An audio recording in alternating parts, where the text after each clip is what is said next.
Hello बच्चों, कैसे हो? एकदम बढ़िया। तो चलो, learn Hindi and Gujarati channel में आपका स्वागत है। आज हम सीखेंगे संज्ञा। तो तैयार हो सीखने के लिए? अच्छा, अब आप सोचोगे कि ये संज्ञा क्या होता है भला। ये देखो, कोई लड़का है, कोई लड़की है, हैं?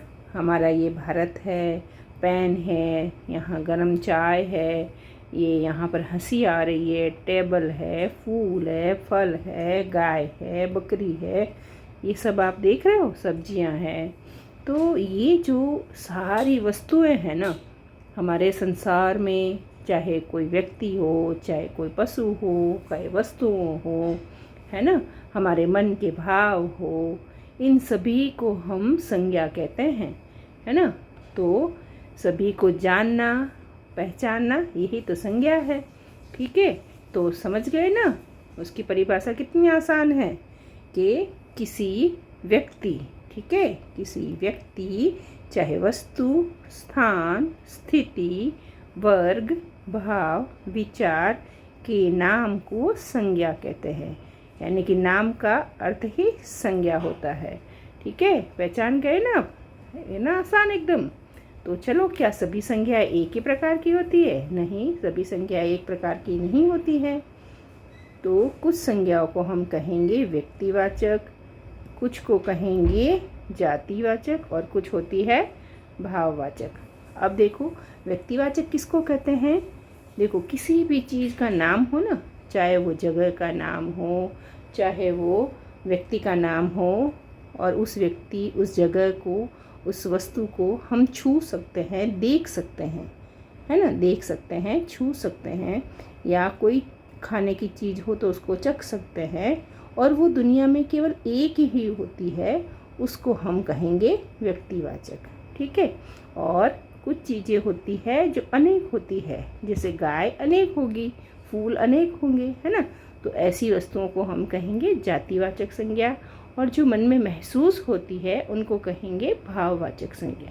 तो मुख्य रूप से तो ये 3 संज्ञाएं होती है, लेकिन अंग्रेजी व्याकरण के अनुसार देखें तो जातिवाचक के 2 और भेद मान सकते हैं कि एक समूहवाचक और एक द्रव्यवाचक। जिसको गिन सकते हैं, जैसे कि सेना, कक्षा, भीड़, ये सब, उनको कहेंगे समूहवाचक, और जिनको नाप तोल कर सकते हैं उसको कहेंगे द्रव्यवाचक। ठीक है, तो चलो उनको थोड़ा और अच्छे से समझने की कोशिश करते हैं। देखो, जो व्यक्तिवाचक संज्ञा होती है ना, उसकी कुछ विशेषता हम देखते हैं। जैसे वो दुनिया में एक ही होती है, कि जैसे भाई हमारा भारत देश, वो तो एक ही है कि नहीं? हाँ, तो जैसे भाई भारत, जयपुर, जोधपुर, है ना, राजस्थान, या जैसे किसी का नाम ही कह लो कि भाई आपका नाम रमेश है, तो आप रमेश तो एक ही हो ना। ठीक है, जैसे गौतम बुद्ध तो एक ही है ना। जैसे सीता, तो राम और सीता तो एक ही तो थे। जैसे गंगा नदी, है ना, भगवत गीता, ताजमहल, तो जो दुनिया में एक ही होती है। ठीक है, और इसको हम पहले से जानने के आधार पर ही पहचान सकते हैं। हम जानते हैं कि हाँ, ये तो भगवान बुद्ध है ना। जैसे हमारा मित्र हो, उसका नाम राम है, तो हम उसको जानते हैं कि हाँ, ये राम तो मेरा मित्र है, तो वो राम है, वो व्यक्तिवाचक संज्ञा हो गई, है ना। तो जिसको हम जानते हैं कि हाँ, यही तो हमें पता है, ये तो ताजमहल है, ये तो भारत है, ये तो महात्मा बुद्ध है, ये महावीर स्वामी है ना, ये भगवत गीता है। तो जहाँ हम पहले जानते, तो उसके हिसाब से ही जब हम उसको नाम देते हैं तो उसको हम कहेंगे व्यक्तिवाचक संज्ञा। ठीक है, तो गंगा, ताजमहल, रामायण, रामचरितमानस, भगवत गीता, यदि हमने पहले से देखा है, समझा है, तो हम पहचान सकते हैं कि भाई ये नदी तो गंगा है, ये भवन ताजमहल है, और ये पुस्तक रामचरितमानस है। तो यहाँ पर गंगा, ताजमहल, रामचरितमानस, ये सारी क्या हो गई? व्यक्तिवाचक संज्ञाएं हो गई। ठीक है ना। चलो, और भी देखते हैं कि इन सब बातों से हम परिभाषा के रूप में कहें तो हम कहेंगे कि जो शब्द, क्या कहेंगे? जो शब्द किसी व्यक्ति विशेष, के भाई ये महात्मा बुद्ध ही है, ये राम ही है, ये श्याम ही है ना, या स्थान विशेष कि भाई ये तो हिमालय ही है, या ये तो गंगा ही है, ये तो भारत ही है, ये गंगा नदी का किनारा है ना।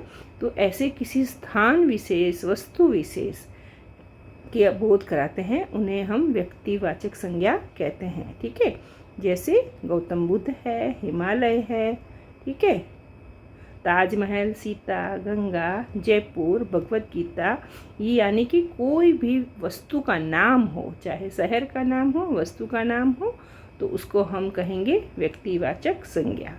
ठीक है, तो जैसे हम थोड़ा सा अभ्यास कर लेते हैं कि अगर एक वाक्य हो कि राधा कपड़े धो रही है, तो ये राधा क्या होगा? एक लड़की हो गई ना कि हाँ ये राधा जो मेरे घर के पास रहती है वो राधा कपड़े धो रही है, तो ये राधा व्यक्तिवाचक हो गया। यहाँ पर स्थान देखो, वह जयपुर रहता है, तो ये जयपुर क्या हो गया? व्यक्तिवाचक संज्ञा। वहाँ गौतम बुद्ध की मूर्ति है, तो गौतम बुद्ध व्यक्तिवाचक संज्ञा हो गई। हिमालय पर बहुत बर्फ होती है, तो हिमालय व्यक्तिवाचक संज्ञा। भगवत गीता में श्री कृष्ण द्वारा दिया हुआ संदेश है, तो भगवत गीता और ये श्री कृष्ण, ये व्यक्तिवाचक संज्ञा हो गई, है ना।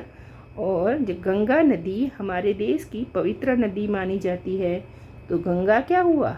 ये भी व्यक्तिवाचक संज्ञा, है ना। गीता मैम ने लाल साड़ी पहनी है, तो यहाँ गीता मैम ये नाम है उनका, इसलिए हम क्या कहेंगे? व्यक्तिवाचक। तो है ना एकदम आसान।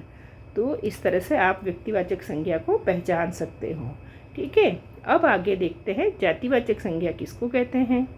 कि भाई अब जैसे हम देखते हैं कि ये पुस्तक है, ठीक है, पुस्तक है, तो पुस्तक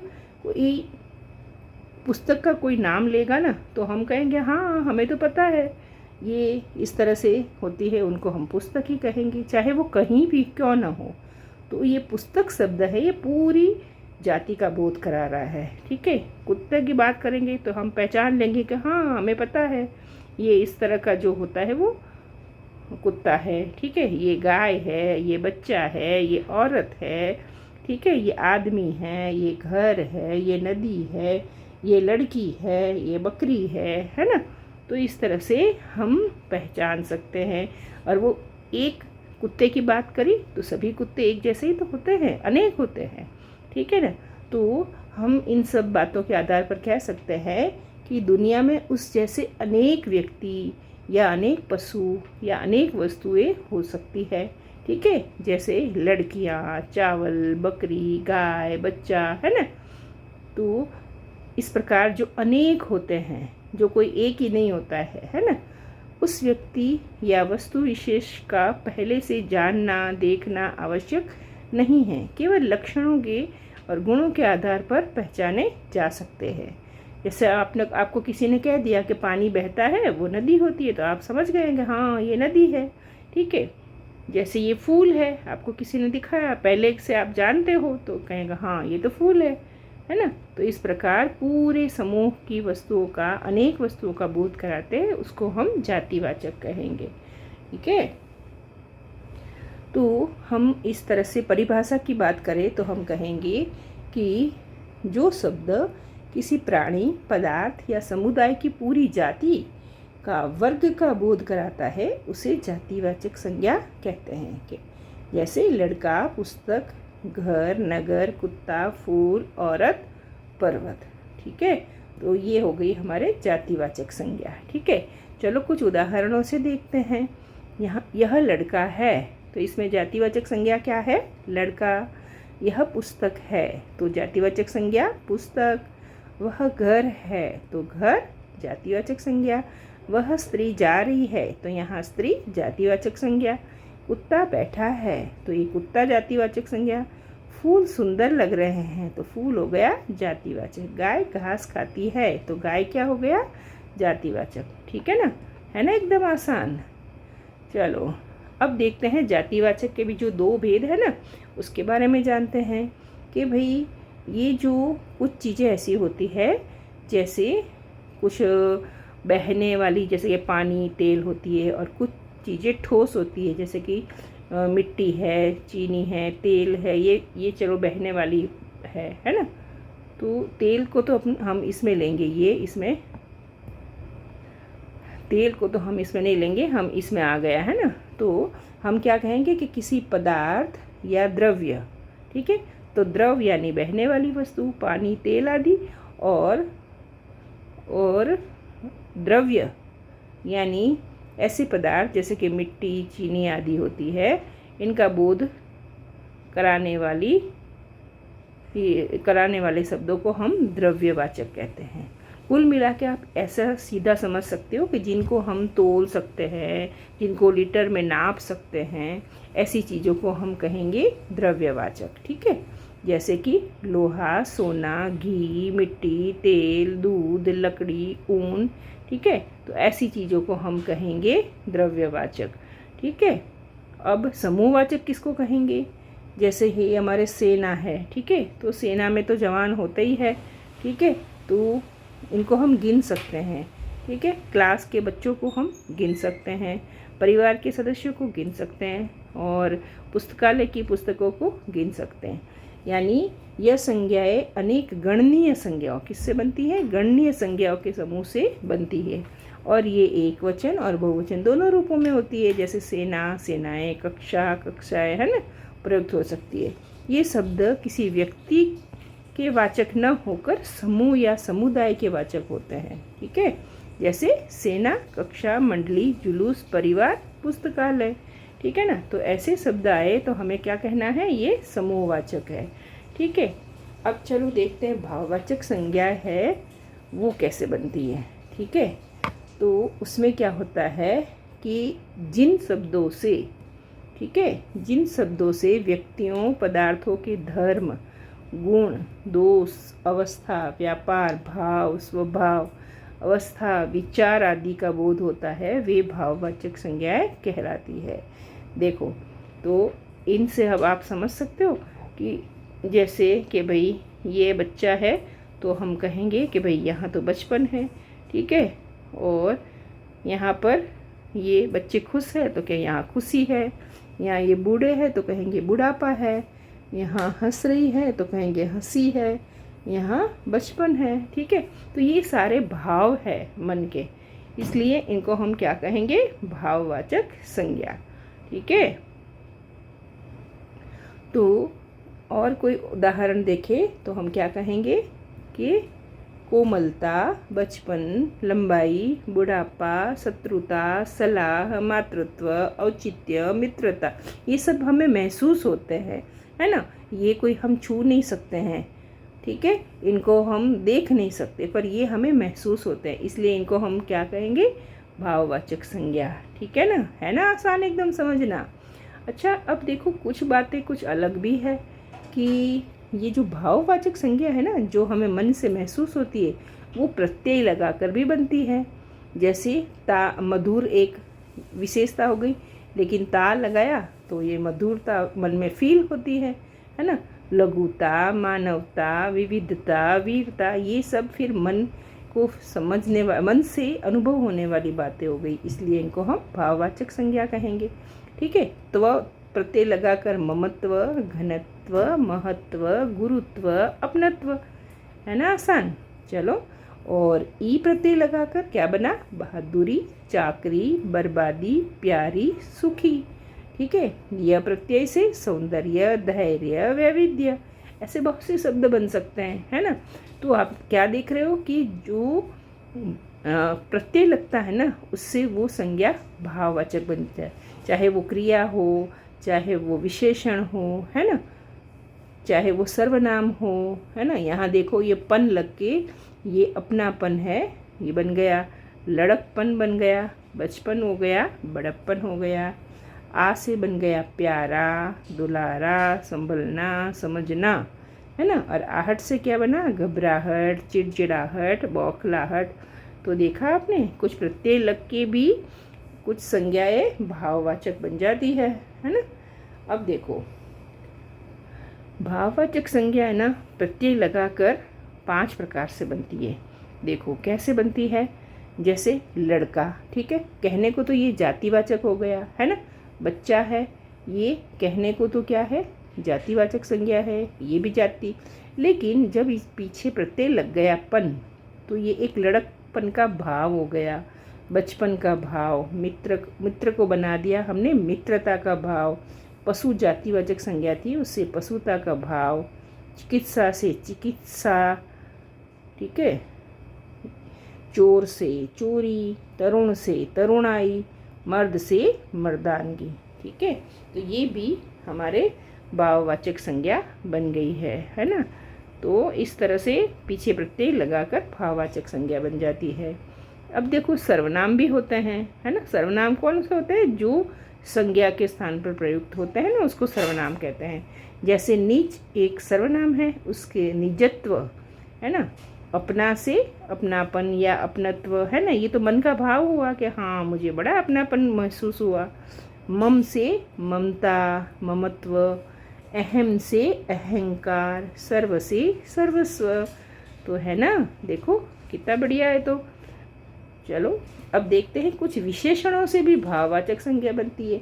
पता है एग्ज़ाम में ऐसे भी पूछे जाते हैं, इसीलिए हमें जानना जरूरी है कि भाई कहेंगे विशेषण से बनने वाली भाववाचक संज्ञा कौन सी है। अब देखो बूढ़ा होना, ये तो एक विशेषण हुआ ना, ठीक है। तो परिष्कृत, ये भी विशेषण। भूखा विशेषण, चतुर विशेषण, मधुर विशेषण। तो इन सब विशेषणों से ही भाववाचक संज्ञा कि भाई बूढ़ा से बुढ़ापा। अब बुढ़ापा एक भाव है ना, ठीक है। तो ये बुढ़ापा। परिष्कृत से परिष्कार, भूखा से भूख, चतुर से चतुरता या चतुराई, मधुर से मधुरता, अरुण से अरुणिमा, लघु से लघुता, गरीब से गरीबी, प्यासा से प्यास, धीर से धैर्य, मीठा से मिठास, खट्टा से खटास, कंजूस से कंजूसी, विद्वान से विद्वत्ता, है ना। तो ये इस तरह से विशेषण होते हैं, वो भी भाववाचक संज्ञा के रूप में परिवर्तित हो सकते हैं, ठीक है। अब देखो कुछ क्रियाओं से भी भाववाचक संज्ञा बनते हैं। एग्जाम में ऐसे प्रश्न आएगा कि क्रिया से भाववाचक बनाइए, या भाववाचक है वो कौन सा भाववाचक संज्ञा है वो क्रिया से बना है। तो आपको ये समझ में आना चाहिए कि भाई क्रिया कौन सी होती है। कि देखो जीना, ठीक है, ये है हमारा, जैसे ये जीना, थकना, हंसना, पीना, ये सब क्रिया हो गई ना। तो इनसे जीना से जीवन भाववाचक संज्ञा बन गया। थकना से थकान, हंसना से हंसी, पीना से पान, कमाना से कमाई, दौड़ना से दौड़, मिलाना से मिलावट, लड़ना से लड़ाई, पहुंचना से पहुंच, खेलना से खेल, चलना से चाल, सजना से सजावट, खेलना से खेल, चढ़ना से चढ़ाई, जीतना से जीत, झुकना से झुकाव। देखा, तो ये क्रिया से बन गई है। तो भाई भाववाचक संज्ञा, है ना। तो ये एग्ज़ाम में इस तरह से क्वेश्चन जरूर आते हैं। आपके जो पुराने पेपर है ना, उसमें भी देखिएगा, क्रिया से विशेषण से ये भाववाचक संज्ञा बनती है, ठीक है। और इसी प्रकार से पूछे जाते हैं, इसलिए पूरा ध्यान रखना है, ठीक है। और देखो अव्यय से भी बन जाती है। अब अव्यय देखो, ये ऊपर एक अव्यय है, ठीक है, उससे बन गया ऊपरी। नीचे से नीचता, दूर से दूरी, और निकट से निकटता। तो इस प्रकार हमने सबने क्या देखा कि ता, त, त्व, पन, ई, ईयत, य, आई, आ, आहट आदि प्रत्यय लगाने से अन्य भाववाचक संज्ञाओं में भी परिवर्तित हो जाते हैं। तो हिंदी में है ना, ये संज्ञाएं लिंग, वचन और कारक द्वारा अपना रूप निर्धारण करती है ना। तो है ना भाई, एकदम थोड़ा सा आप बार बार इसको देखोगे ना, तो आपके दिमाग में बिल्कुल अच्छे से बैठ जाएगी। फिर भी देखो थोड़ी सी अगर दिक्कत आए ना कि अब हम कैसे कंफ्यूज हो रहे हैं, तो देखो फिर एक थोड़ी सी ट्रिक बता देती हूँ कि देखो क्या करना है कि व्यक्तिवाचक, जातिवाचक और भाववाचक संज्ञा की पहचान कैसे करनी है। तो देखो सुनो कि जिस संज्ञा मतलब कि व्यक्ति या वस्तु को हम देख सकते हैं, ठीक है, टेबल को देख सकते हो, पेन को देख सकते हो, टीवी को देख सकते हो, है ना। तो इन सबको देख सकते हैं या फिर सुन सकते हैं या स्पर्श कर सकते हैं, ठीक है, जो भौतिक आकार लिए हुए हैं, जैसे घर है ना, पेड़ है, पौधे हैं, चाहे वो भौतिक आकार छोटा ही क्यों कि सूक्ष्म ही क्यों ना हो, चाहे वो स्थूल हो, तो वो व्यक्तिवाचक या जातिवाचक होती है। ठीक है। किंतु यदि हम किसी को इंद्रियों यानी कि आँखों से वगैरह से भौतिक रूप से देख नहीं सकते, ना सुन सकते हैं, ना स्पर्श कर सकते हैं, ना चख सकते हैं, केवल अपने मन में विचार या अनुभूति के रूप में महसूस कर सकते हैं, मन में लगता है कि हाँ मुझे खुशी हो रही है, मुझे दुख हो रहा है, मुझे गुस्सा आ रहा है ना, तब उसको हम कहेंगे भाववाचक संज्ञा। तो चलो देखते हैं कि व्यक्तिवाचक से जातिवाचक कैसे बनती है। व्यक्तिवाचक मतलब किसी व्यक्ति का नाम है ना। तो देखो ये ऐसे तो खास एग्ज़ाम में आते हैं, आपको पूरा ध्यान रखना है। देखो क्या है कि जब कोई व्यक्तिवाचक संज्ञा, ठीक है, व्यक्ति विशेष का बोध नहीं कराती है, ठीक है, और उस व्यक्ति जैसे गुणों या फिर दोषों से युक्त अनेक व्यक्तियों के वर्ग का बोध कराती है, तब वो व्यक्तिवाचक संज्ञा न रहकर जातिवाचक संज्ञा बन जाती है। जैसे एक वाक्य है, इन रावणों से बचो। अब देखो रावण तो किसी व्यक्ति का नाम है, लेकिन यहाँ क्या कह रहे हैं, इन रावणों से बचो, मतलब कि रावण जैसे लोग बहुत है दुनिया में, है ना, उनसे बचो। तो यहाँ पर ये रावणों बुरे व्यक्तियों के रूप में बताया है ना। तो ये हो गई जातिवाचक संज्ञा। ठीक है। नेताजी के बलिदान से धरती पर अनेक सुभाष पैदा हो गए। अब ये देखो सुभाष नाम है ना।